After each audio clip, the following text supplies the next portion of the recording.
आता एक data point असा सांगतो की 27% जोडपी आपल्या पार्टनरला फायनान्शियल गोष्टी सांगतच नाहीत. तर लग्न झाल्यानंतर इंटरनॅशनल ट्रिप कशी प्लॅन केली पाहिजे म्हणजे आपले फायनान्सेस न डिस्टर्ब करता? मी अगदी प्रामाणिकपणे सांगेन, घर नक्कीच हवंय, फक्त लगेच घेऊ नका. पण ज्यांना 3 वर्ष 5 वर्ष पैसे ठेवायचेत ना, त्यांच्यासाठी FD हा चांगला पर्याय. 1000ची SIP सुरू केली. ITIच्या ॲडमिशनच्या वेळेस त्यांनी हसत हसत पैसे काढले. मुलाला घेऊन घरी आल्या, थँक्यू म्हणाल्या. एवढं बरं वाटलं, एवढं समाधान झालं.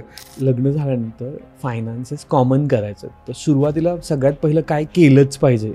सगळ्यात मोठी चूक सगळे कपल्स करतात, म्हणजे प्रत्येक छोट्या छोट्या गोष्टीला सेव्हिंगमधले पैसे काढतात. ती क्रेडिट कार्ड ही खूप चांगली गोष्ट आहे जर व्यवस्थित वापरली तर.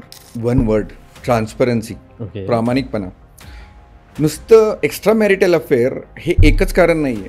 फायनान्शियल इन्फिडेलिटी हे सुद्धा एक कारण आहे. मेहुणे आणि मेहुण्यांचे पाहुणे, पण हेच पाहुण्याची माहिती सांगत नाही ती गोराबेज पॉडकास्टवर असते. नमस्कार मंडळी, मी ऋषिकेश. गोराबेज पॉडकास्टवर तुमचं खूप खूप स्वागत आहे. खरं तर लग्न करायची घाई प्रत्येकाला असते. लग्न करताना आपण कुंडली जुळवतो, हे गुण जुळवतो, ही शॉपिंग करतो, ती सगळी करतो. पण लग्नानंतर सगळ्यांना असं वाटतं की अरे पैशाचा खर्च काय जुळत नाही आहे. एक व्यक्ती आली आणि सगळा ताळमेळ बिघडला, सगळं काय गोलमाल झालं आहे. पण हे नेमकं गोलमाल का होतं आहे किंवा हे गोलमाल झालं तर ते सुधारायचं कसं, किंवा आपलं लग्नानंतरचं फायनान्स कसं प्लॅन केलं पाहिजे. मग ती ट्रीप असू दे, ते घर असू दे किंवा ती कारही असू दे, या सगळ्याविषयी आज आपण गप्पा मारणार आहोत अजय धावणे सरांसोबत. नमस्कार अजय सर. नमस्कार. सरांबद्दल थोडक्यात माहिती सांगायची झालीच तर सर गेले 25 वर्ष या क्षेत्रामध्ये काम करतात, फायनान्शियल ॲडवायझर म्हणून किंवा फायनान्शियल प्लॅनर म्हणून. त्याचबरोबर 200 करोडचा पोर्टफोलिओ ते मॅनेज करत आहेत आणि 1400 क्लायंट्स आहेत त्यांचे अक्रॉस द ग्लोब. तर चला आज सरांसोबत गप्पा मारत आणि लग्नानंतर काय काय फायनान्स प्लॅनिंग असतं किंवा कसं असलं पाहिजे हे जाणून घेऊया. सर, जसं मी सुरुवातीलाच बोललो की लग्न करतात सगळे खूप उत्साहाने, पण लग्नानंतर जी फायनान्शियल कंडिशन असते किंवा लग्नानंतर फायनान्स मॅनेजमेंट हे बऱ्यापैकी आपल्याला शिकवलेलं नसतं किंवा बऱ्यापैकी आपण ते करत नाही. तर मला तुमच्याकडून सुरुवातीलाच हे जाणून घ्यायला आवडेल की लग्नानंतर जी आपण फायनान्स सुरू करतो किंवा जी फायनान्स प्लॅनिंग असेल ती एक कशी केली पाहिजे किंवा त्याला स्टार्ट कसं केलं पाहिजे? ऋषिकेश, सगळ्यात आधी आपण काय करतो, लग्न जुळल्यानंतर पत्रिका जुळवतो. हां, अरेंज मॅरेजमध्ये तर सगळ्यात महत्त्वाचा कार्यक्रम म्हणजे पत्रिका जुळवणं. करेक्ट. लव्ह मॅरेजमध्ये सुद्धा बऱ्यापैकी लोक आता जुळवून आणतात, पत्रिका मॅच करतात. त्यात काय बघतात, 36 गुण जुळत आहेत की नाही. हो, आमच्या दृष्टीने एक 37वा गुण पण टाकायला हवा. ओके फायनान्शियल हॅबिट्स, ओके खर्चाच्या हॅबिट्स. कारण ही एकच गोष्ट अशी आहे जी तुमची अख्ख्या संसार कसा चालणार आहे ती पूर्ण ह्याच्यावर डिपेंड आहे, तुमच्या फायनान्शियल हॅबिट्सवर. त्यामुळे लोकांना जेव्हा लग्न ठरतं, लव्ह मॅरेजमध्ये बऱ्यापैकी एकमेकांच्या सवया माहिती असतात. करेक्ट. अरेंज मॅरेजमध्ये लग्न जुळल्यानंतर ठरल्यानंतर बोलणी चालणी होतात, त्याच्यात थोडंफार शेअरिंग होतं. पण जेव्हा एकत्र राहायला लागतात ना, त्यावेळेस खरं कळतं की ह्याच्या सवया कशा आहेत, त्यात फायनान्शियल सवया कशा आहेत, म्हणजे खर्चाच्या सवया कशा आहेत. ओके. तर तिथे प्लॅनिंगची गरज अगदी डेस्परेटली आहे. करेक्ट. ते प्लॅनिंग नसेल तर तुम्ही कुठेच पोहोचत नाही. जनरली असं असतं, तुम्ही प्लॅनिंगचं नाव घेतलं आणि पटकन मला आठवलं की आपण लग्नाची प्लॅनिंग जवळजवळ महिने 2-2 महिने करतो. त्याच्यानंतर बऱ्याच असं होतं की फायनान्स वेगळ्या गोष्ट आहे, पण आपण फिरायला जायचं कुठे, त्याच्यानंतर आपण लग्नानंतर काय काय हनीमून ट्रिप्स आहेत किंवा कसे बजेट्स आहेत, पॅकेज आहेत, ते पण सगळे चेक करतो. पण जनरली फायनान्स प्लॅनिंगला कधीच सुरुवात करत नाही. आणि बऱ्याचदा ना हा गोष्ट इगोवर पण घेतली जाते. इगोवर इन द सेन्स, एखाद्या मुलीने एखाद्या मुलाला विचारलं ना, तुझे फायनान्शियल गोल काय आहेत का, किंवा तू फायनान्समध्ये काय काय करतोस बाबा, तर मुलाला असं वाटायला लागतं अरे काय मला आत्ताच ताबा घेते का, किंवा आत्ताचला माझ्या पैशांची गरज हवे का, काय जाणून घ्यायचं का मी किती कमवतो. आणि उलटं मुलाने एखाद्या मुलीला विचारलं की तू काय काय करतेस फायनान्समध्ये किंवा काय काय कमवतेस, कसं आहे तुझं, तर ते म्हणतात अरे ह्याला खूपच चौकशा आहेत, आत्ताच कशाला एवढ्या सगळ्या. तर हे जनरली होतं. पण मग ती सुरुवात कशी व्हावी कपलमध्ये की फायनान्शियल गोल आपल्याला ठरवायचं किंवा फायनान्शियल प्लॅनिंग आपल्याला करायचं, मग ती सुरुवात कशी झाली पाहिजे? कसं आहे, लग्नासाठीचं प्लॅनिंग आईवडिलांनी केलेलं असतं बऱ्याच वेळेला. हां, त्यामुळे मुलीकडचं असू दे मुलाकडचं असू दे खर्च असतोच. नक्कीच. त्यामुळे त्यांनी ते प्लॅन करून त्या लग्नापर्यंत गोष्टी पोहोचलेल्या आहेत. बरोबर. बरं, लग्न कधी ठरणार आहे, लग्न कधी होणार आहे, ज्यावेळेस तुम्ही तुमच्या करिअरमध्ये सेटल असाल, करेक्ट. एखादा जॉब, तुमचा बिझनेस, कुठेतरी तुम्ही व्यवस्थित असाल. अर्निंग आहे, व्यवस्थित कमवताय, Correct. म्हणजे तुम्ही पैसे कमवताय, मग तुमची पैसे खर्च करायची सवय सुद्धा समोरच्याला माहिती असायला पाहिजे. ओके. त्यामुळे मुलाने मुलीला विचारलं काय किंवा मुलीने मुलाला विचारलं काय, कोणीही ऑफेंड फील नाही करायला पाहिजे ओके. की बाबा हा असा का प्रश्न विचारतोय. कारण जर तुम्ही पैसे कमवताय तर ते पैसे तुम्हाला मॅनेज करता येत आहेत का, Correct. ते पैसे तुम्ही कुठे खर्च करताय, कशा पद्धतीने खर्च करताय, नुसतेच खर्च करताय का सेव्हिंग पण करताय, तुम्ही पैशाला कोणत्या दृष्टिकोनातून बघताय. ओके. बऱ्याचदा असं होऊ शकतं की मुलगा खूप कमवतोय आणि खूप खर्च पण करतोय, करेक्ट. सेव्हिंग काहीच करत नाही. तुम्ही त्याच्यावरून त्याची फायनान्शियल खर्च करायची सवय जज करू शकता. करेक्ट. ॲटलिस्ट तुम्हाला एवढं कळेल की ह्याला हे गोष्ट चेंज करावी लागेल. म्हणजे एखादी मुलगी कमवते आणि खर्चच करत नाही, पूर्ण सेव्हिंगच करते, तुम्ही ह्याच्यावरून काय जज कराल, अरे ही चांगली हिची सवय आहे, खूप सेव्हिंग करते ही. करेक्ट. तुम्हाला ह्या गोष्टी जज करताना हा प्रश्न विचारणं गरजेचं आहे. त्यामुळे ह्याच्यात ऑफेंड नाही व्हायला पाहिजे आणि प्लॅनिंग तिथूनच सुरू होणार आहे. करेक्ट. कारण तो चर्चेमध्ये विषय आला तर आपण कुठेतरी पुढे स्टेप घेऊया. एक्झॅक्टली. पण आता प्लॅनिंग म्हटलं की ना लोकांना खूप असं वाटतं की खूप मोठी काहीतरी गोष्ट आहे. तर खरंच असं असतं का, म्हणजे फायनान्स प्लॅनिंग करताना? फायनान्शियल प्लॅनिंग एका शब्दात सांगायचं तर खूप सोपी गोष्ट आहे. ओके. पण त्याचा विरोधात अर्थ असा आहे की तेवढी सोपी पण नाही जेवढी दिसते. ओके. कारण तुम्ही त्या गोष्टीमध्ये एक्सपर्ट असायला हवाल. तुम्ही समजा IT ग्रॅज्युएट आहात आणि कॉमर्स स्टुडंट नाही आहात तर कदाचित तुम्हाला पर्सेंटेजची भाषा कळणार नाही, करेक्ट. कंपाऊंडिंगची भाषा कळणार नाही, नक्कीच. तुम्हाला माहिती नाही इन्फ्लेशन काय प्रकार आहे, महागाई काय प्रकार आहे.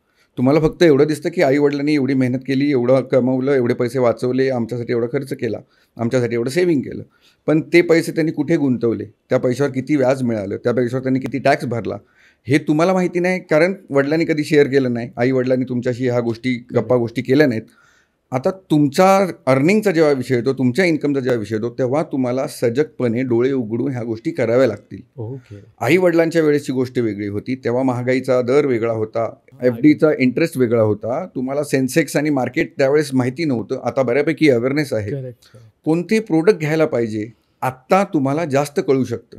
त्यामुळे तुम्ही डोळे उघडे ठेवून ह्या गोष्टींकडे बघणं आणि जर माहिती नसेल तर माहिती करून घेणं फार इम्पॉर्टंट आहे. आणि मला वाटतं यात अजून एक पॉईंट पण होऊ शकतो की आत्ता सिच्युएशनला दोघंही कमावत आहेत, त्यावेळेस एक व्यक्ती कमवत होतो तो एकच निर्णय घेत होता. आता दोघं कमवत आहेत तर दोघांचे निर्णय वेगळे असू शकतात, दोघांच्या गोष्टी वेगळ्या असू शकतात आणि दोघांचे इन्कम वेगळे तर एक्सपेन्सेस डेफिनेटली वेगळे असतात. तर मग अशा वेळेस ट्रॅक कसं केलं पाहिजे? म्हणजे आता सपोज आपल्याला कळलं की फायनान्शियल प्लॅनिंग करायचं आहे, कपल झालो आहे, आपण रिलेशनशिपमध्ये आलो किंवा लग्न झालं आहे, मग ते ट्रॅक कसं करावं एक्सपेन्सेस, त्याच्यासाठी काही गोष्टी असू शकतात का? अगदी बरोबर म्हणालास तू ऋषिकेश, की आता दोघेही कमावत आहेत. 70-80%, 90% केसेसमध्ये मुलगा मुलगी दोघे कमावत आहेत, करेक्ट. दोघे संसाराला आपलं म्हणून बघतायत. बरोबर. लव्ह मॅरेजमध्ये एकमेकांच्या सवया माहिती असतात, इन्कम माहिती असतं, कारण ते शेअरिंग होतं. अरेंज मॅरेजमध्ये नंतर माहीत पडतं, पण ते माहिती असतं. हां. जे कपल असा विचार करतात की आम्ही वेगळे वेगळे होतो, आता आम्ही एक झालोय, म्हणजे मी आता एक फॅमिली म्हणून जर बघितलं करेक्ट. तर त्या फॅमिलीचं फायनान्शियल प्लॅन करायचं आहे. हां.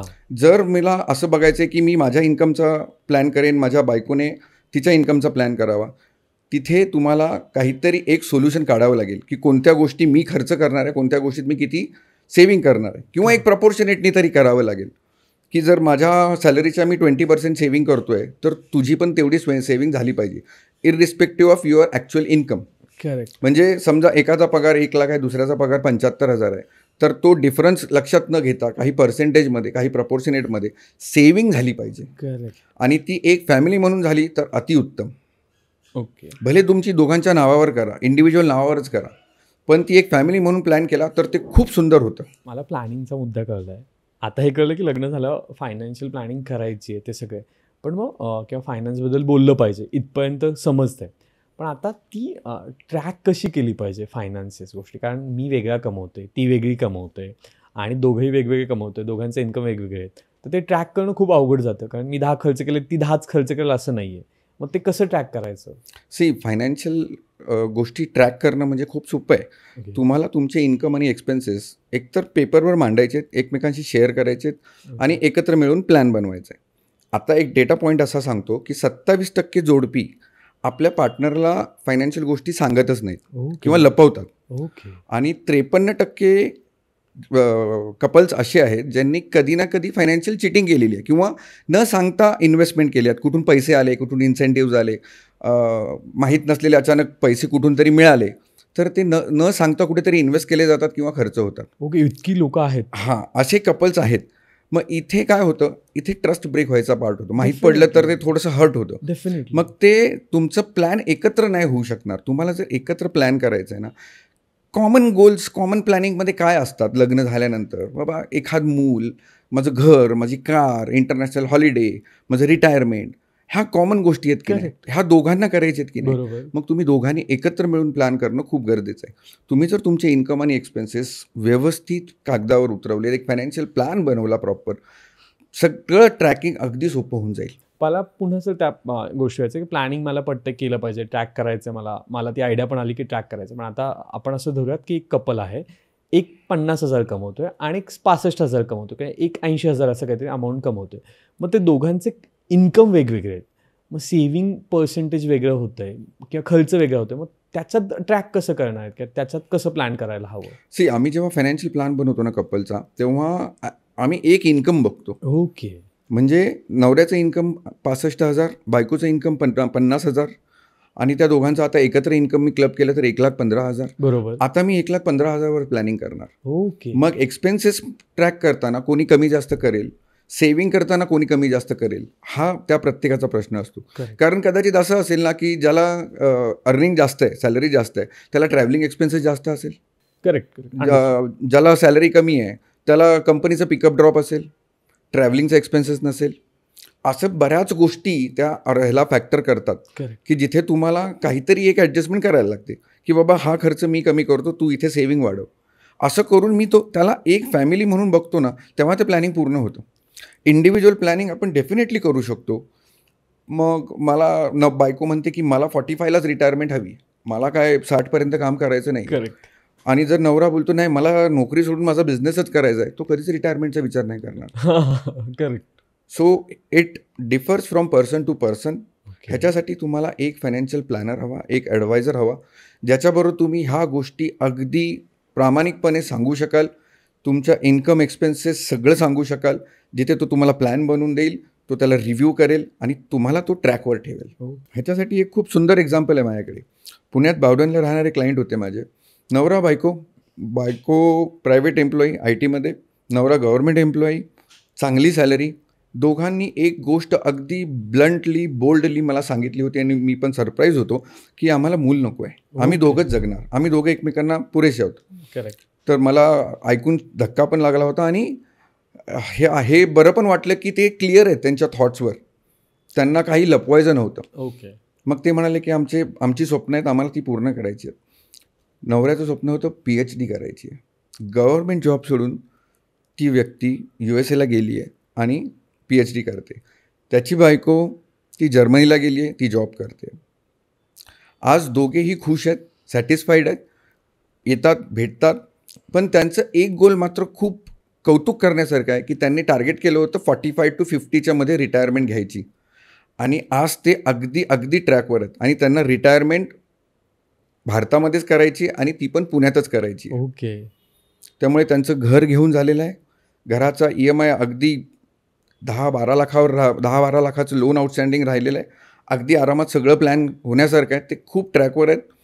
त्यांचं गोल अचीव होत आलेलं आहे आणि ते त्यांचं वयाच्या 45 ते 50मध्ये रिटायर व्हायचा प्लॅन करत होते. 43ला everything is ready. Hardly 12-15% amount राहिली आहे जी त्यांना ॲक्युमुलेट करायची आहे, so that they can live peacefully without going on a job. Okay. आता हे तुम्ही एक्झाम्पल सांगितलं सर, पण मला आता पुढचा प्रश्न विचारायचा आहे की बऱ्याच असं लग्न झाल्यानंतर लोकांना अस्थेटिक शोकेससाठी बऱ्याचशा गोष्टी घ्यायच्या असतात किंवा आता त्याचं थोडंसं व्हर्जन बदललं आहे आणि लोकांना इंटरनॅशनल ट्रिप करायच्या असतात. तर लग्न झाल्यानंतर इंटरनॅशनल ट्रिप कशी प्लॅन केली पाहिजे म्हणजे आपले फायनान्सेस न डिस्टर्ब करता? कारण आजकाल तो एक इंस्टाग्राम एरा आला आहे, सगळ्यांनाच फोटोज पोस्ट करायचे आउट ऑफ कंट्रीजचे. तो कसं प्लॅन केलं पाहिजे मग? ह्याला एक खूप चांगला सुंदर शब्द आहे, पियर प्रेशर. ओके. हां, आहे थोडाफार. पियर प्रेशरमुळे लोकांना खरंच हनीमून इंटरनॅशनलच करायचं. चुकीचं काहीच नाही आहे त्याच्यात. आज सॅलरीज खूप चांगल्या आहेत, मुलं डिपेंडंट नाही आहेत, करेक्ट. आई वडील त्यांचं इन्कम नको देऊ सांगतायत, तूच खर्च कर सांगतायत, त्यांच्याकडे खरंच चांगला स्कोप आहे. तर बरोबर. ते लोक खूप आरामात ह्या गोष्टीचं प्लॅनिंग करू शकतात. माझी कलिग मला आत्ता काल परवा सांगत होती की सर आम्ही एक इंटरनॅशनल टूर प्लॅन केली होती, पण त्यासाठी आम्ही ठरवलं होतं की लग्नाच आपण काटछाट करूया. तिने अगदी मिंत्रावरून मागवलेला लग्नाचा ड्रेस नेक्स्ट डे रिटर्न केला लग्न झाल्यानंतर. ओके. असं करून पैसे वाचून त्यांनी ती इंटरनॅशनल ट्रिप केली. ओके. सी पॉसिबल आहे, सगळं पॉसिबल आहे. तुमची इच्छा पाहिजे करेक्ट. की मला कुठे माझे एक्सपेन्सेस कमी करायचे आणि कुठे खरंच मला आनंद मिळणार आहे. खरा आनंद त्या एका दिवसाच्या शोबाजीमध्ये आहे का? नाहीये. खरा खरा आनंद कुठे आहे? त्या 7, 8, 10 दिवसाच्या हनीमूनमध्ये, जे एकमेकांना ओळखणार आहेत, एकमेकांबरोबर राहणार आहेत आणि ती बॉन्डिंग कायमची राहणार आहे. कंटिन्यू होणार आहे. Correct. तर तिथे खर्च करणं जास्त इम्पॉर्टंट आहे. तर त्या मुलीचं मला खरंच कौतुक वाटलं, खूप कौतुक वाटलं की तिने खूप चांगला डिसिजन घेतला. तर अशा पद्धतीने तुम्ही इंटरनॅशनल ट्रिप डेफिनेटली प्लॅन करू शकता. फक्त तुमचे विचार क्लिअर पाहिजे, तुमच्या दोघांचं एकमत झालं पाहिजे की हे डेस्टिनेशन आहे, एवढं अमाऊंट आहे आणि ह्या अमाऊंटसाठी आपल्याला प्लॅन करायचं आहे. आता लव्ह मॅरेजवाल्यांना माहिती असतं साधारण आपण वर्षांनी 1.5 वर्षांनी लग्न करणार आहे, 6 महिन्यांनी लग्न करणार आहे. अरेंज मॅरेजवाल्यांकडे 4-6 महिन्यांचा वेळ असतो. प्लॅन नक्की करू शकतात. फक्त तुम्हाला क्लिअरिटी हवी आणि तुम्हाला माहिती आहे की मला किती पैशांचा प्लॅन करायचा आहे. तर ह्याच्याशीच रिलेटेड मी एक चांगलं एक्झाम्पल देतो. ओके. एक लव्ह मॅरेज करणारं कपल आलं होतं माझ्याकडे. म्हणजे ती मुलगी ती माझी क्लायंट होती अगोदरपासून. मग ती तिच्या बॉयफ्रेंडला सुद्धा घेऊन आली की आम्ही लग्न करणार आहोत, साधारण 10 ते 12 महिन्यांचा वेळ आहे, ह्या पिरियडला आम्ही लग्न करणार आहोत. तर मला लग्नासाठी ही कॉस्ट आहे, पण मला हनीमूनसाठी पण ही कॉस्ट आहे. हनीमूनची कॉस्ट तिने मला बजेट सांगितलं होतं, एक 6 ते 8 लाखाच्या मध्ये मला युरोप डेस्टिनेशन करायचं आहे. शी वॉज कन्व्हिन्स्ड. तर काय करू? मग मी तिला सांगितलं होतं की तुला जर 10 महिन्यात एवढे प्लॅन करायचे आहेत ना, तर तुला ॲटलीस्ट 70,000-80,000 रुपीज मंथली सेव्हिंग करायला लागेल. करेक्ट. सेव्हिंग करायचे प्रोडक्ट काय असू शकतात ना, ते आपण डिफर करू शकतो. नक्की. रिस्क ॲपेटाईट आणि तुमच्या इन्व्हेस्टमेंट करायची तुमची काय कॅपॅसिटी आहे, तुम्हाला कुठे इन्व्हेस्ट करायचे आहेत, किती रिस्क तुम्ही घेऊ शकता, ह्या गोष्टी नंतर. पहिलं तुम्ही जर सेव्हिंग करायला तयार असाल तर आपण त्याच्यातनं मार्ग काढू शकतो. FD सारखा प्रोडक्ट आहे, म्युच्युअल फंड SIP सारखा प्रोडक्ट आहे, ज्याच्यात आपण डेफिनेटली इन्व्हेस्टमेंट करू शकतो. करेक्ट. तर तो अमाऊंट तिला जरा जास्त झाल्यावर ती म्हणाली मी माझ्या बॉयफ्रेंडला घेऊन येते. 2-3 दिवसांनी ती बॉयफ्रेंडला सुद्धा घेऊन आली. तर त्यांचा दोघांचं एकमत झालेलं की हो हे डेस्टिनेशन बरोबर आहे. त्यांनी महिन्याला 70,000 रुपये खरंच इन्व्हेस्ट करायला सुरू केले. तिची अगोदरची पण इन्व्हेस्टमेंट होती, त्याच्यातली 60% इन्व्हेस्टमेंट तिने लग्नासाठी यूज केली. ओके. आणि उरलेले अमाऊंट तिची जवळपास 6-6.5 लाख रुपये जमा झाले होते. तर शी वॉज सो हॅपी. 7 लाखाचं टार्गेट घेतलेलं, पण 6-6.5 लाख जमा झाले. शी वॉज हॅपी. माझ्या ह्या डेस्टिनेशनचं हनीमूनचं स्वप्न होतं ते पूर्ण होतं आहे. करेक्ट. हे सॅटिस्फॅक्शन कधी येणार आहे? जेव्हा तुम्ही तुमच्या थॉट्सवर क्लिअर असाल. करेक्ट. प्लॅनिंग शब्द हा सारखा वापरतो तो त्यासाठी की तुम्हाला प्रत्येक गोष्टीसाठी प्लॅनच करायला लागणार आहे. नक्की. रँडमली ऑटोमॅटिक कुठून तरी पैसा येऊन त्या गोष्टी होणार नाहीत. हनीमूनचं तर आपण बोललोय, पण सगळ्यात दुसरा मुद्दा तो की राहायचं कुठे, किंवा आपण ज्यावेळेस एकत्र राहतोय त्यावेळेस बऱ्याचशा गोष्टी असतात, राईट. आणि मग प्रत्येकाला असतं की नाही आपलं एखादं घर असावं, आपल्या दोघांचा एखादा महाल असावा, किंवा आपल्या दोघांचा एखादा बंगलो असावा आजच्या भाषेत बोलायचं तर. मग ते घराचं प्लॅनिंग त्यांनी कसं केलं पाहिजे? ऋषी, तुला एक सर्वेचा रिपोर्ट सांगतो. ओके. 75% मिलेनियल्स भारतात पुढच्या 3 ते 4 वर्षात त्यांना घरं घ्यायची आहेत. ओके. आणि ॲव्हरेज बजेट आहे 40 ते 80 लाख. ओके. आम्ही ॲज अ फायनान्शियल प्लॅनर मी काय सजेस्ट करतो की तुम्ही घर घ्या, नक्की घ्या, स्वतःचं घर असायलाच पाहिजे, पण थोडं थांबून घ्या. काय होतं, तुला एक साधं एक्झाम्पल सांगतो. समजा तुमच्या दोघांचा, नवरा बायकोचा दोघांचा मिळून पगार 1.5 ते 2 लाखाच्या मध्ये आहे, Correct. दोघांचं मिळून, आणि तुम्ही प्लॅन करताय 1 करोडचं घर.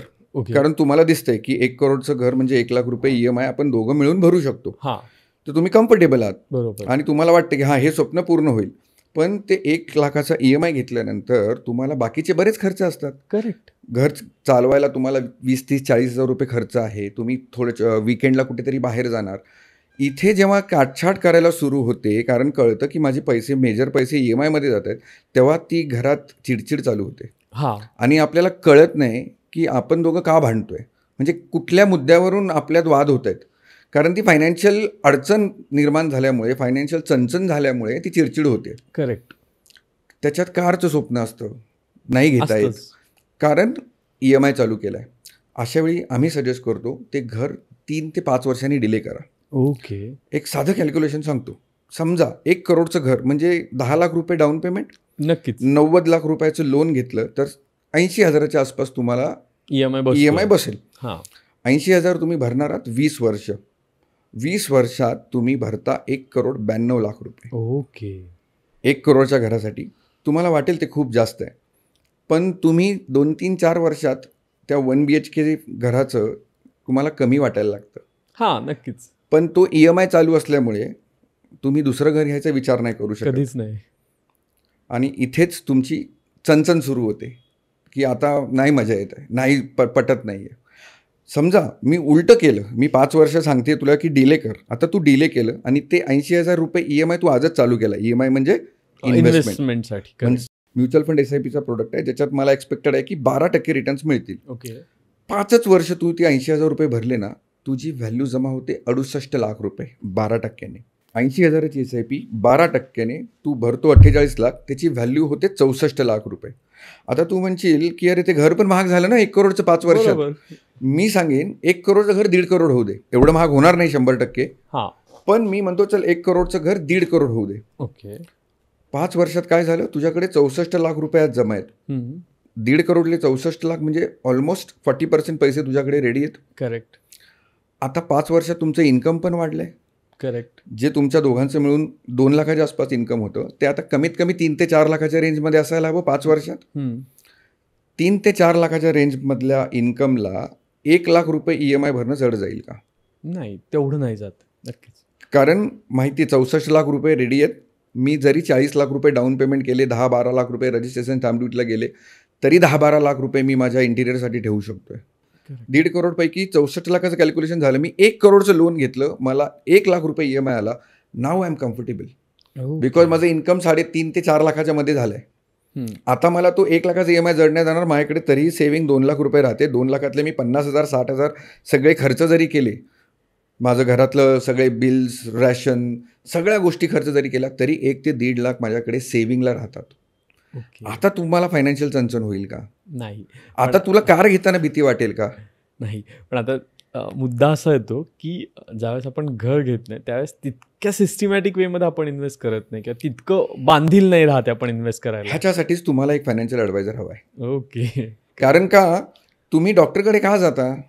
तुम्हाला माहिती आहे घरातल्या किचनमधल्या काही गोष्टी खाल्ल्या तर आपण आपला ताप घालवू शकतो, सर्दी घालवू शकतो, आपण खातो का? नाही. आपण डॉक्टरकडेच जातो ना. त्याला पैसे दिले की आपण त्याने दिलेल्या औषधं गपचूप वेळेत खातो. नक्कीच. त्यामुळे तुम्हाला एक फायनान्शियल प्लॅनर हवा आहे, फायनान्शियल ॲडवायझर हवा आहे.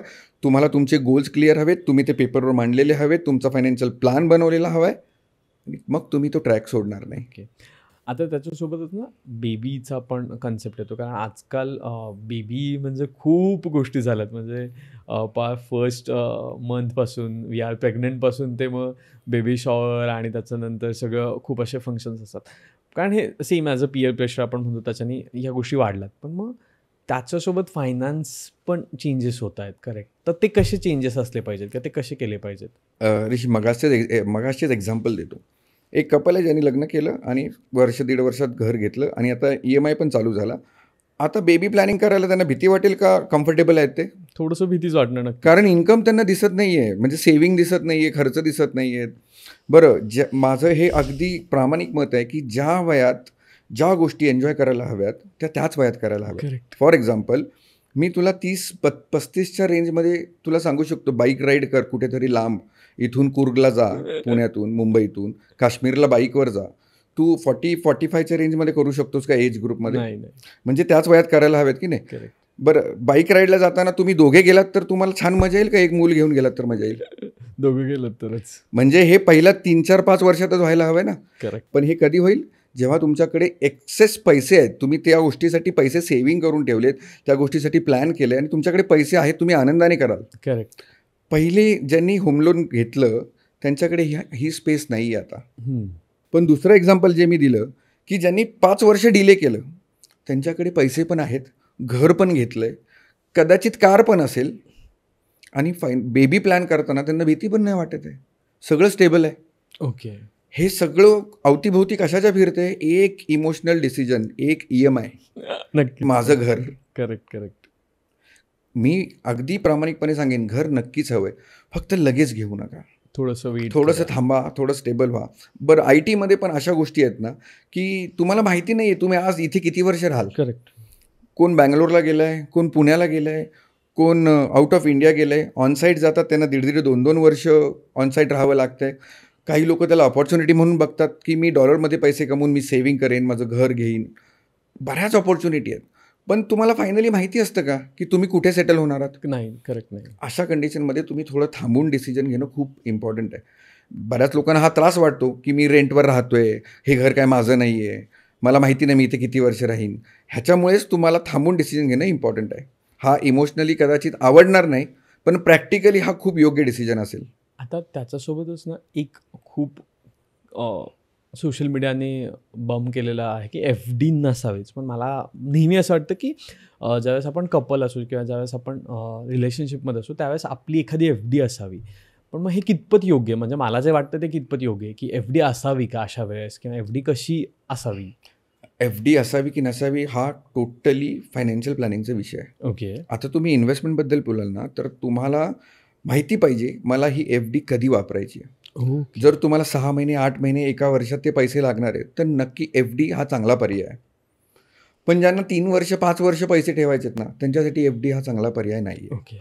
त्याच्यात पण बरेच फॅक्टर इफेक्ट करतात. माझं एज काय आहे, मला किती रिस्क घ्यायची आहे पैशाला. शेअर्ससारखा प्रोडक्ट मी दिला, त्याच्यात खूप व्होलॅटिलिटी आहे, ते पण योग्य नाही. म्युच्युअल फंडसारखा प्रोडक्ट आहे, ज्याच्यात व्होलॅटिलिटी कमी आहे, पण बेटर रिटर्न्स आहेत, टॅक्स एफिशियंट रिटर्न्स आहेत, तो प्रोडक्ट पण बेटर आहे. पण तुम्हाला तुमचा गोल माहीत असायला हवा. FD नक्कीच चांगली, पण कधी? ज्यावेळेस तुम्हाला माहिती पैसे मला 8-10 महिन्यात लागणार आहेत.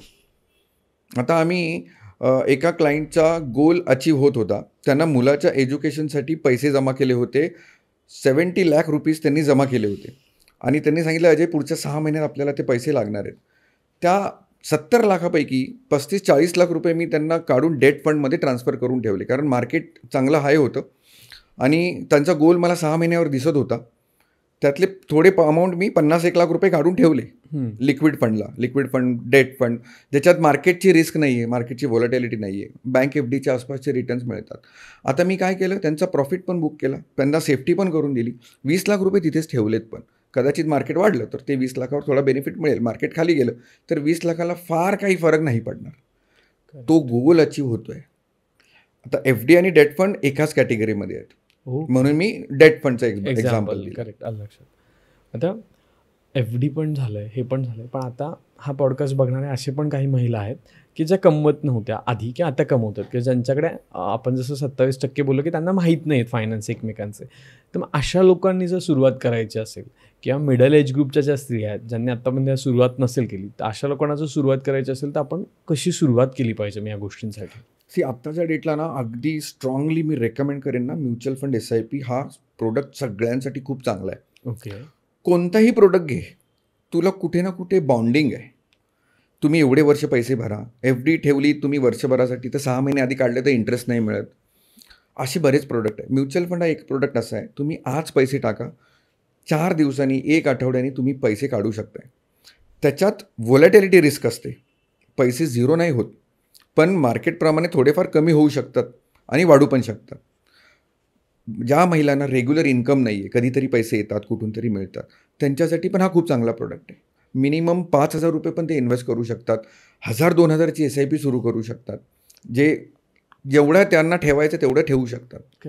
म्हणजे त्यांनी ती एक 5,000ची SIP सुरू केली, 6 महिने भरले आणि पुढे वाटलं की अरे नाही जमत आहे मला, काही प्रॉब्लेम नाही आहे. ती SIP बंद करा, ते पैसे इन्व्हेस्ट केले ते तिथेच राहू द्या.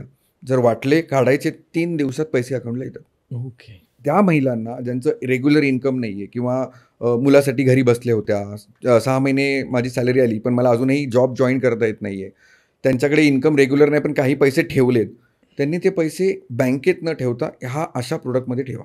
ओके. ॲटलिस्ट डबल डिजिटमध्ये रिटर्न्स टार्गेट करू शकतात, टॅक्स एफिशियंट रिटर्न्स टार्गेट करू शकतात. टॅक्स खूप खूप मोठा आणि इम्पॉर्टंट वर्ड होतो. ऋषिकेश, आज भारतात जवळपास 60% महिलांना असं वाटतंय की त्यांनी त्यांच्या वैयक्तिक गरजानुसार काही इन्व्हेस्टमेंटच केलेली नाही, काही प्लॅनिंगच केलेलं नाही.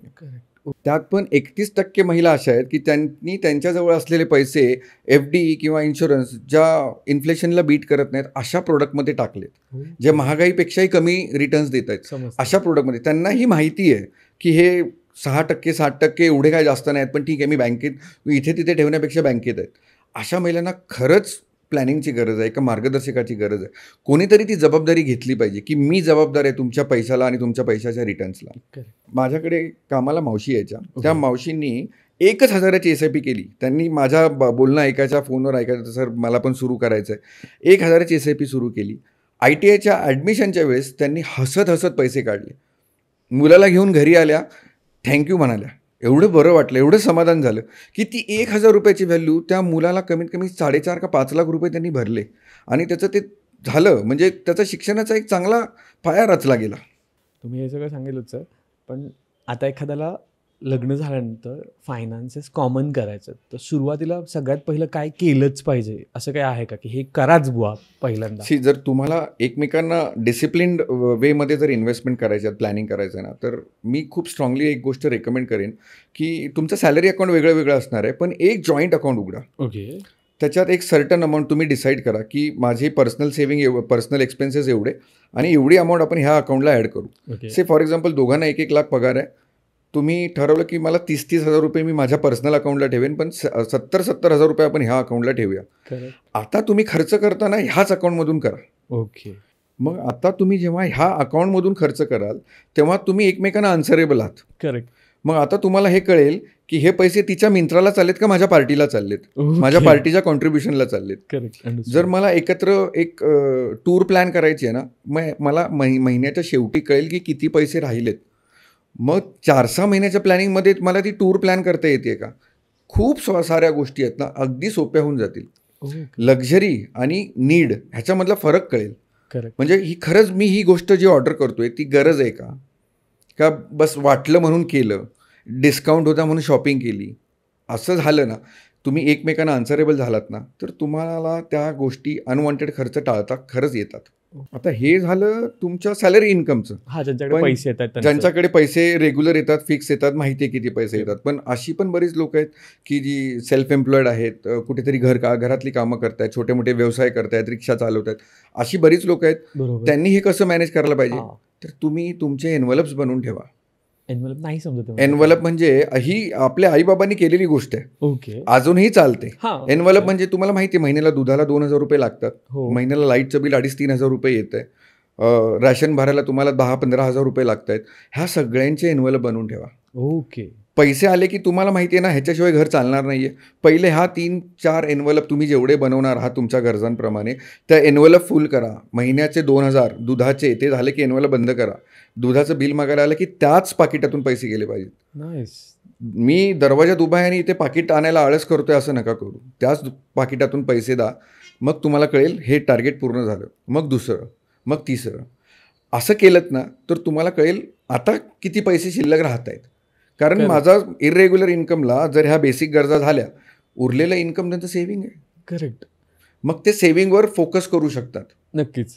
किंवा ते सेव्हिंगला आपण जे पर्सेंट म्हणतोय 12%, 13%, त्याप्रमाणे मोल्ड करू शकतात माझ्या मते. त्या प्रोडक्टचं ते विचार का करत नाही आहेत? कारण प्रत्येकाला भीती ही असते की माझं इन्कम रेग्युलर नाही आहे, माझे एक्सपेन्सेस रेग्युलर नाहीत. एक्सपेन्सेस रेग्युलर नाही कारण मी त्या एक्सपेन्सेसला एक्सपेन्सेस म्हणून बघत नाही आहे. आले तर देईन असं दूधवाल्याला सांगून चालतं का? नाही. आले तर देईन. EMI वाल्याला, घराच्या EMI वाल्याला बँकेला सांगून चालतं का? नाही. देतोच ना आपण. तुम्हाला ते त्या दृष्टीनेच इन्व्हेस्टमेंटकडे पण बघायला लागेल. म्हणून स्वतःला हॅबिट लावायला तुम्ही ही एनव्हलपची हॅबिट लावा. 4-6 महिन्यात तुम्हाला कळेल की एवढे पैसे माझ्याकडे महिन्याच्या शेवटी शिल्लक राहत आहेत. हां, किंवा इरेग्युलर असले तरी इतकी येतातच मला महिन्याला, आणि मी त्याच्यानुसार मी माझा खर्च प्लॅन करू शकतोय. आणि मग तुम्ही त्या इन्व्हेस्टमेंट सुरू करा. Correct. मग त्या अमाऊंटमध्ये तुम्ही थोड्याफार अमाऊंटच्या तरी इन्व्हेस्टमेंट सुरू करा. नक्कीच. आता याच्यासोबतच सर अशा काही मिस्टेक्स आहेत का ज्या तुम्ही मेजरली बघितल्यात तुमच्या थ्रूआउट द एक्सपिरियन्स, जे कपल स्पेसिफिकली करतात वाईल डुईंग फायनान्शियल प्लॅनिंग किंवा फायनान्शियल इन्व्हेस्टमेंट्स? सगळ्यात मोठी चूक सगळे कपल्स करतात, म्हणजे प्रत्येक छोट्या छोट्या गोष्टीला सेव्हिंगमधले पैसे काढतात. ओके. iPhone 16 आत्ता लॉन्च झाला आहे. ही गरज आहे का लक्झरी आहे? लक्झरी आहे डेफिनेटली. पण पियर प्रेशरमुळे ती गरज झाली आहे. ओके. माझ्या ऑफिस कलिग सगळे iPhone 16 वापरत आहेत. माझ्याकडे iPhone 14 आहे किंवा 15 आहे. मला स्वतःला आउटडेटेड झाल्यासारखं फील होतं आहे. तो एक फिलिंग घालवायला मी तो iPhone 16कडे जातो आहे. ती माझी गरज नाही आहे. इथे प्रॉब्लेम आहे. पियर प्रेशरमुळे तुम्ही त्याला गरज बनवताय. इथे काय होतं आहे, चल ना ही FD मी लॉंग टर्मसाठी ठेवलेली ना आत्ता काढून घेते. हे म्युच्युअल फंड मी माझ्या वेकेशनसाठी ठेवले होते, वेकेशनला 6 लाख लागणार आहेत ना, आत्ता मी 50,000 काढून घेते, नंतर बघू. इथे सगळ्यात मोठी चूक होते, कारण तुमचे गोल्स पेपरवर नाही आहेत, तुम्ही फायनान्शियल प्लॅन बनवलेला नाही आहे. ज्यावेळेस तुम्ही बनवलेलं असतं ना, तेव्हा तुम्हाला तुमचं ते इंटरनॅशनल वेकेशन ते मोठं दिसतं, 16 मोठं नाही दिसत. करेक्ट.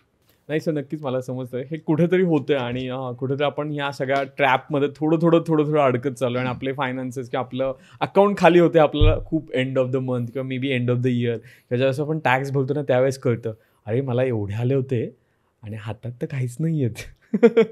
ऋषिकेश, अजून एक सगळ्यात मोठं कारण आहे क्रेडिट कार्ड्स. पैसे माझ्या अकाउंटला यायच्या आधी, माझ्या घरी यायच्या आधी मी खर्च केलेले असतात. हां, मला तेच विचारायचं होतं सर, की ज्यावेळेस हजबंड वाईफ असतात त्यावेळेस किती क्रेडिट्स का असावेत आणि क्रेडिट कार्ड वापरताना कुणी वापरावं, म्हणजे दोघांपैकी एकाच असावं किंवा कसं असावं ते ॲक्च्युली? क्रेडिट कार्ड ही खूप चांगली गोष्ट आहे जर व्यवस्थित वापरली तर, ओके. फक्त गरजेला वापरली तर. पण ती तेवढीच घातक पण आहे. नक्कीच. 36% इंटरेस्ट कशाला म्हणतात? 36%. म्हणजे 5,000 बिलावर जर मी मिनिमम अमाऊंट ड्यू पे केली 800 रुपये, तर मला पूर्ण 5,000वर 36%च्या हिशोबाने महिन्याचा इंटरेस्ट लागतो. हे किती लोकांनी कॅल्क्युलेट केलं आहे माहितीच नाही आहे लोकांना. करेक्ट. मी मगाशी जसं एक्झाम्पल दिलं की आता iPhone 16 मला गरज वाटायला लागली आहे, अशा वेळेस एकतर क्रेडिट कार्ड आहे, मी स्वाईप मारलं, मला 6 महिन्याचा 1 वर्षाचा EMI दिला, मला ओके वाटलं, काहीच प्रॉब्लेम नाही आहे. कन्झ्युमर लोन्स अवेलेबल आहेत. कितीतरी अशा कंपन्या अवेलेबल आहेत ज्या तुम्हाला एका पायावर तयार आहेत लोन द्यायला. नक्कीच नक्कीच सर. की तुम्ही घ्या, फक्त तुम्ही घ्या, व्याज भरा, EMI भरा, आम्ही फॉलोअप करतो, तुम्ही घ्या, 2 मिनिटात अप्रुव्हल, सगळं आहे. होते. ह्या गोष्टी तुम्हाला तुमच्या प्लॅनिंगला स्टेबल ठेवू देत नाही आहेत आणि ह्या गोष्टी तुम्हाला कळत नाहीत. सगळ्यात सुरुवात कुठे झाली? ती एक इमोशनल नीड. iPhone 16 माझी गरज आहे, लक्झरी नाही. हे चुकीचं स्टेटमेंट तुम्ही स्वतःला सांगितलं. करेक्ट. त्याचं अफर्मेशन केलं तुम्ही तुमच्यासोबत. अंडरस्टूड. पण आता हे सगळं असताना सर, हे सगळं माहिती असताना पण असं होतं ना की आपण कधीतरी काहीतरी फायनान्शियल मिस्टेक करून बसतो आहे, पण त्याला रिव्हर्ट बॅक करायचं आहे सपोज मला, तर काय काय खबरदारीच्या स्टेप घेतल्या पाहिजेत? आता मला कळलं की मी ही XYZ फायनान्शियल मिस्टेक केली आहे, पण आता जर ती रिव्हर्ट बॅक करायची तर how should I start it basically? ह्या गोष्टी रिव्हर्ट बॅक करायला ना, मी जनरली ही प्रॅक्टिस करतो की मी बरेच क्लायंट जेव्हा मला फोन करतात की अरे अजय थोडे पैसे काढायचे, मी कारण विचारतो. म्हणजे इमोशनल टेक्निकली मला हक्क नाही आहे विचारायचा, because I am just a financial advisor. Correct. पण त्यांचा रॅपो चांगला असतो, रिलेशन चांगले असतात. मी त्यांना विचारतो कशाला हवेत पैसे. बरेच क्लायंट माझे मला प्रेमाच्या भरात रागवतात आणि कंप्लेंट करतात की तुम्हाला माझे पैसे काढूच देत नाहीस. पण तेच क्लायंट मला 2-3 वर्षांनी बोलतात बरं झालं तू त्यावेळेस काढू नाही दिलेस, कारण त्यावेळेसची ती गरज होती ना, ती खरंच अवॉइड करण्यासारखी होती. तुम्ही म्हणताय की खर्च जे मी फायनान्शियल मिस्टेक केली ते आता रिव्हर्ट करायला काय करू? कोणाशी तरी बोला, कोणाचा तरी सल्ला घ्या, कोणाशी तरी बोला. कोणाशी तरी म्हणजे काय, तर आपल्या जोडीदाराशी बोला, पेपरवर मांडा. तुम्ही फायनान्शियल प्लॅन बनवला आहे, तुम्ही सगळं एकमेकांना सांगताय. कदाचित समोरचा पार्टनर तुम्हाला सांगेल की नाही ही गरज नाही आपली. करेक्ट. iPhone 14 आपला चांगला चालू आहे, काहीच खराब नाही, डॅमेज नाही, फोटो चांगले येत आहेत, सगळं व्यवस्थित आहे. तुम्हाला कदाचित पटेल आणि तरीही तिथून तुम्हाला वाटते की नाही मला घ्यायचंच आहे, तर कागदावर मांडून बघा की मी आत्ता किती डाऊन पेमेंट करणार, जुन्या फोनचे किती पैसे येणार, मी किती EMI भरणार आणि मी किती इंटरेस्ट भरणार. तो इंटरेस्ट जर तुम्हाला वर्थ वाटत असेल तर तुम्ही करू शकता. मग तुम्ही दोघांच्या मर्जीने करताय, मग कदाचित तो तुम्हाला डोईजड नाही होणार. हां. पण जर ती चूक आहे आणि जर तुम्हाला कळतंय ती चूक आहे, you should not go head. नक्कीच नक्कीच. पण आता त्याच्यासोबतच सर आपलं लाईफस्टाईल इतकं फास्ट फॉरवर्ड झालं आहे आणि कपलचं तर जास्त झालं आहे, कारण जसं आपण मगासपासून बोलतो दोघंही वर्किंग आहेत आणि मग याच्यासोबतच काही कंपन्या खूप छान ग्रो होत आहेत, ब्लिंकिट, झेप्टोसारख्या किंवा झोमॅटो, स्विगीसारख्या. मग हे जे प्रलोभन आहे हे अवॉइड करणं थोडंसं मुश्किल होतं आहे. ह्या कंपन्यांचा बिझनेस का चाललाय माहिती आहे का तुला ऋषिकेश? नाही, मला तेच हवं आहे. म्हणजे आता एक एक्झाम्पल सांगतो. ब्लिंकिटने कमीत कमी ऑर्डर 200 रुपये ठेवली, नाहीतर 200 रुपयाच्या खाली असेल तर तुम्हाला एक कन्व्हिनियन्स चार्ज लागतो. करेक्ट. तुम्हाला गोष्ट घ्यायची एखादी 60 रुपयाची, पण तुम्हाला ती कन्व्हिनियन्स फी अवॉइड करायला तुम्ही म्हणता चल ना आपण हे पण मागूया 150 रुपयाचं, म्हणजे ते 200 रुपयाचं लिमिट पण क्रॉस होईल. ही गोष्ट कधी ना कधी मला लागणारच आहे, पण ती खरंच गोष्ट वापरतो का आपण? बऱ्यापैकी नाही होत. तुम्ही 60 रुपयाची गोष्ट नाही घेतलीत, तुम्ही तीच गोष्ट 200 रुपयाला घेतलीत. का तर ती 5, 10, 20 रुपये कन्व्हिनियन्स फी वाचवायला. ह्या सगळ्यावर तुमचा तो ब्लिंकिटचा आणि ऑनलाईन फूड डिलिव्हरीचा बिझनेस चालू आहे. मग तुम्हाला कळतंय की तुम्ही ह्या गोष्टी अवास्तव खर्च केलाय, गरज नव्हती. जेवण झाल्यावर आईस्क्रीम खायची इच्छा झाली, पण आता पाऊस आहे रे, खाली जायचा कंटाळा आलाय, खूप पोट भरलंय, मी लगेच झेप्टोवरून किंवा ऑनलाईन फूड डिलिव्हरीवरून ऑर्डर करतोय. तिथे मी पैसे पण भरतोय ना एक्स्ट्रा. पण हाच मी विचार केला, खाली जाऊन आणतो, माझं वॉक पण होईल, किती पैसे वाचतील आणि चांगली हॅबिट पण लागेल. पण आपण ते करत नाही. हा साईड इफेक्ट आहे जो तुमच्या हेल्थवर आणि तुमच्या फायनान्सेसवर पण अफेक्ट करतोय. करेक्ट. मला वाटतं ज्यावेळेस तुमचं प्लॅन्ड नसेल ना गोष्ट त्यावेळेस हे होतंय. इथून तर सुरू होते तुमची फायनान्शियल प्लॅनिंग. म्हणजे Understood. तुम्ही कुठल्या गोष्टी अवॉइड करू शकताय तुम्हाला माहिती असायला हवं, आणि कुठे तुम्ही प्रॉपर प्लॅन करू शकताय. ते 20-30 रुपये कदाचित मोठे नाही आहेत, खरंच मोठे नाही आहेत, पण पैसे वाचले म्हणजे ते इन्व्हेस्टमेंट पण होतील, सेव्हिंग पण होतात. हां, आणि ते 20-30 रुपये कदाचित मोठे नाही आहेत, Correct. पण एक चांगली म्हण आहे, मनी सेव्ड इज मनी अर्नड. म्हणजे ते Definitely. खर्च होणार होते ते राहिले. आणि ह्या सगळ्या दृष्टिकोनातून एक कळते की तुमचे गोल किती स्टक असले पाहिजेत. कारण तुम्हाला माहिती असेल की तुम्हाला गोल हे आहे अचीव करायचं, तर त्या अनुषंगाने तुम्ही तो फायनान्स खर्च करता. आणि आपण ज्यावेळेस विचार करायला लागतो त्यावेळेस आपल्याला परत त्या गोष्टी कळतात की हे खरंच गरजेचं आहे का. आणि if I can avoid it for some timing तर इट्स ओके. म्हणजे मला माझ्या लाईफस्टाईलमध्ये किंवा मला माझ्या दैनंदिन आयुष्यात काही फरक नाही पडत आहेत, आणि किंवा मला केवढे आपण ज्याला म्हणतो ना भोकं नाही पडत आहेत, तर तसं काही होत नाही आणि मी स्ट्रेट फॉरवर्ड जाऊ शकतोय. असं मला हे पण जाणून घ्यायला आवडेल की लव्ह मॅरेज असो की अरेंज मॅरेज असो, पैसे आणि प्लॅनिंगचं इक्वेशन काही बदलतं का? ऋषिकेश, प्रत्येक कपलला एक गोष्ट कायम लक्षात राहिली पाहिजे आणि प्रामाणिकपणे त्यांनी पाळलीच पाहिजे की तुम्ही टीममधून खेळणार आहात का इंडिव्हिज्युअली खेळणार आहात. कारण कायम टीम जिंकते. नक्कीच. जर तुम्ही ॲज अ टीम एकत्र काम केलं, एकत्र खेळलात, तर तुम्ही नक्कीच जिंकणार आहात. त्यामुळे फायनान्शियल प्लॅनिंग इंडिव्हिज्युअल करण्यापेक्षा ना ॲज अ फॅमिली करा, ॲज अ टीम करा. विजय तुमचाच आहे. एक कपल एक कॉमन चूक अशी पण करू शकतात ना की एका छोटा मोठा फायनान्शियल डिसिजन चुकला ना तर पूर्णपणे त्याच्यातून बाहेर येतात. नक्कीच सर, असं होतं. ह्याच्यात काय माहिती आहे का, एक छोटंसं एक एक्झाम्पल सांगतो.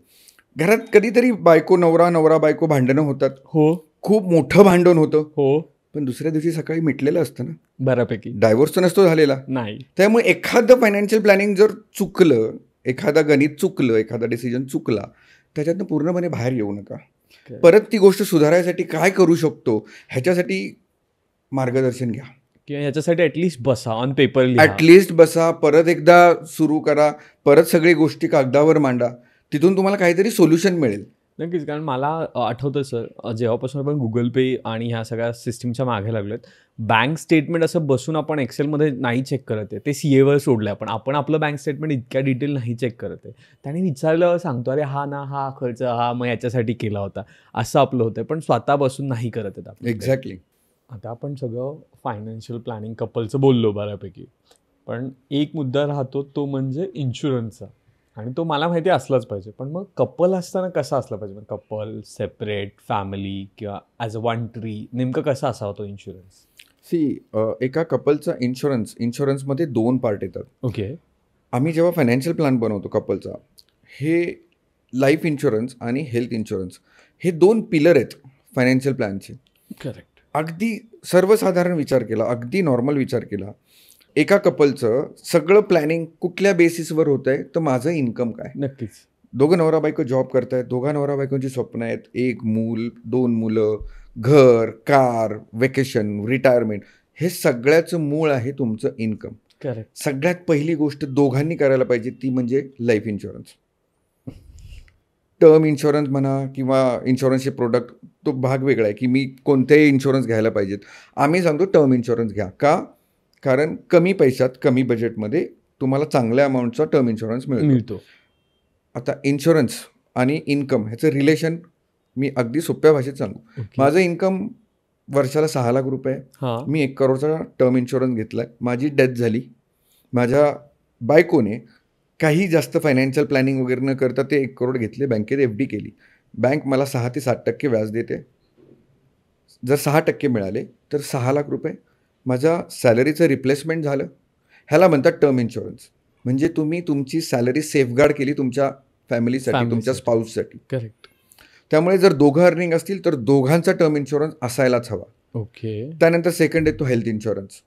एक छोटं मोठं हॉस्पिटलायझेशन तुम्हाला तुमच्या सेव्हिंगच्या 2-3 वर्ष मागे ढकलतो. Correct. Definitely. Most of the केसेसमध्ये काय होतंय, बऱ्याच कंपन्या आपल्या एम्प्लॉईना हेल्थ इन्शुरन्स देतात, पण तो खूप तुटपुंजा आहे. 3 लाख ते 5 लाख. टाटाचं नाव मी नक्की घेईन, 15 लाखाचा हेल्थ इन्शुरन्स देतो फॅमिलीसाठी. बाकी सगळ्या कंपन्या अगदी 3 लाख 5 लाखाचा हेल्थ इन्शुरन्स देतात. एक मेजर आजार समजा बायपास, किती खर्च होतो आज मेट्रो सिटीमध्ये? मुंबई, पुणे, ठाणे, बँगलोर अशा एका मेट्रो सिटीमध्ये कमीत कमी 15 ते 18 लाख रुपये. माझ्या घरात कुठल्या तरी वयस्कर व्यक्तीचं हार्ट ट्रान्सप्लांट करायची वेळ आली, 15 ते 18 लाख रुपये लागणार आहेत. कंपनीने हेल्थ इन्शुरन्स दिला होता 5 लाखाचा. आता उरलेले 13 लाख रुपये मी कुठून आणणार आहे? अंडरस्टूड. लकीली आपली भारतीय संस्कृती अशी आहे ना, की माणूस आजारी आहे तर आजूबाजूचे जवळचे मित्र नातेवाईक देतात. सगळे उभे राहतात की हे घे पैसे, माणसाला घरी आण, पैसे आपण नंतर बघू. पण तुम्हाला तर कर्ज झालं, तुम्हाला तर देणं भाग आहे. नक्कीच. मग ते कुठून जाणार आहेत? मग ते तुमच्या PF मधून जाणार आहेत, मग तुमच्या FD मधून जाणार आहेत, मग तुमच्या म्युच्युअल फंडमधून जाणार आहेत. तुम्ही जे सेव्हिंग केलेले ते पैसे तिथे जाणार आहेत. त्यामुळे हेल्थ इन्शुरन्स खूप मोठा रोल प्ले करतो तुमच्या फायनान्शियल प्लॅनिंगमध्ये. त्यामुळे लाईफ इन्शुरन्स आणि हेल्थ इन्शुरन्स दोघांचं असलं पाहिजे. सॅलरीच्या प्रपोर्शनेटने असायला हवं. आपल्याकडे अजून एक टर्म खूप पॉप्युलर आहे, 1 करोडचा टर्म इन्शुरन्स. 5 लाख ते 10 लाखाच्या मध्ये सॅलरी असणाऱ्याला 1 करोडचा टर्म इन्शुरन्स माझ्या दृष्टीने सफिशियंट आहे. 30 लाख 40 लाख इन्कम असणाऱ्याला 1 करोडचा टर्म इन्शुरन्स सफिशियंट आहे का? 2.5 ते 3 वर्षात संपलं. करेक्ट. आता त्यामुळे सॅलरीच्या प्रपोर्शनेटमध्ये टर्म इन्शुरन्स असणं खूप इम्पॉर्टंट आहे. आता एकंदरीतच असं बोललं जातं की असं बघण्यात येतं की लग्न झाल्यानंतर एक्सपेन्सेस वाढतात, एक नवीन व्यक्ती आली म्हणजे खर्च वाढतो असं बघितलं जातं. पण मग त्याला कसं तुम्ही बोलाल किंवा ॲक्च्युली कसं असतं ते? हे तुम्हाला बॅक ऑफ द माइंड माहीत होतं ना लग्नाच्या आधी? होतं, पण तरी वाढतात ना, आणि तरी त्याचं काहीच आन्सर्स नसतात किंवा असं म्हणू शकत नाही ना तुझ्यामुळे वाढले डायरेक्टली. नाही ना, पण एक जोडीदार तर पाहिजेच ना आयुष्यासाठी. पण मग बऱ्याचदा तो जोडीदार वर्किंग असेल, कधीतरी तो मॅटर्निटी लिव्हवर गेल्यानंतर जॉबलाच नाही गेला असंही होऊ शकेल. काही आजारपणामुळे एखादा जोडीदार नाही काम करू शकला. पण ह्या गोष्टीला आपल्याला कुठे ना कुठे तर उपाय काढावा लागेल. प्लॅनिंग हा एकच मार्ग आहे. म्हणजे तुम्हाला माहिती आहे लग्न करायच्या आधी की नवीन जोडीदार येणार आहे, मी आज एकटा राहत होतो, मला एकट्याला एवढे पैसे लागत होते, आज 2 जण आल्यावर एवढा खर्च वाढणार आहे. त्यामुळे तुम्ही आत्तापासूनच सुरू करा. ऋषिकेश, लग्नाची प्रोसेस हीच खर्चिक आहे. लग्न होताना मी हॉल बुक करायला गेलो, माझा खर्च झाला. मी जेवणाचं बघायला गेलो, माझा खर्च झाला. पत्रिका बघायला गेलो, हनीमूनचं बुकिंग करायला गेलो, अशी बरेच खर्च होतात. लग्न करताना मी बऱ्याच सेव्हिंग्स तोडलेल्या असतात. माझ्या वडिलांनी केलेल्या सेव्हिंग मी तोडलेल्या असतात किंवा मी केलेल्या सेव्हिंग मी खर्चासाठीच वापरत असतो. त्यामुळे ती बऱ्यापैकी ना खर्च करायची सवय लागलेली असते.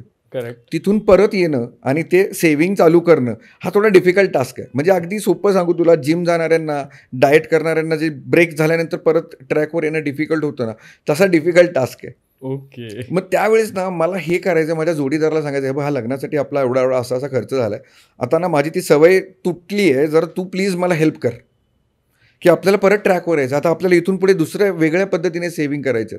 त्यामुळे आता तुमच्याकडे नवीन पार्टनर आहे.